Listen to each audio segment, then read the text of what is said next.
Let's get a quick take on Denver-based Frontier Airlines being ranked as the 5th most profitable airline in America, 7th in the world, bringing in $54 million in revenue just this summer. Patty Calhoun from Westward, I think a lot of the local folks that loved Frontier as the animal airline and everything else saw it become this ultra low-cost airline and were saddened, and we thought, boy, people would be leaving in droves. Obviously, folks are not leaving in droves. Your thoughts? Well, I think you charge $7 for a seat here, $15 for a seat there. Soon it adds up. No one was sadder than I when the old Frontier went away, and then the second Frontier went away, and the most recent incarnation has gotten a big case of the greedies. But I just flew back this week, and it was great from New York City. And there is one thing free on Frontier, which is the entertainment as you watch people try to carry something on without paying for it, and they get beaten up at the gate by the gate agent. Free and always entertaining. David Kopel from the Independence Institute and DU Law School. Are you surprised at the positive revenue performance of Frontier?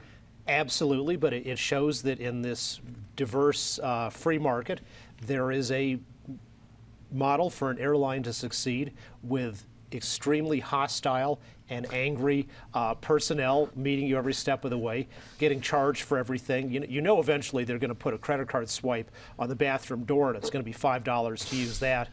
But obviously there is a market segment that wants that. You know, some people kind of like it when you're rough and mean to them. You know, it feels, it's kind of builds character. They don't want this like, I'm flying Singapore Airlines and like everybody's really nice and friendly and trying to make it a good experience. It's like, no, you flew Frontier, you've accomplished something, you made it through that. Eric Sonman, political analyst, is Frontier now becoming a badge of honor because people can say they've survived the journey? I mean, as David's talking, I'm getting a picture of the Bataan Death March or something, something like that. I think what he's describing, I call bottom feeding, and there's a market for, in any industry, there's going to be a bottom feeder.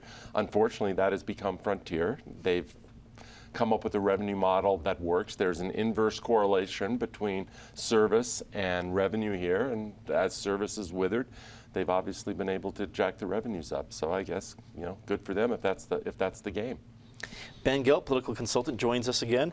If this has made so much money, do you think others are going to try to follow this model?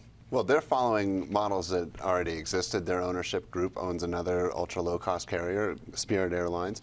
You know, I think Colorado has a certain nostalgia for what Frontier used to be, but clearly consumers nationally and to some degree internationally are showing they don't care. They want cheap fares and they want to go places. And I think really at the end of the day, Denver consumers want the same things, and we're going to keep flying them until they change their rates.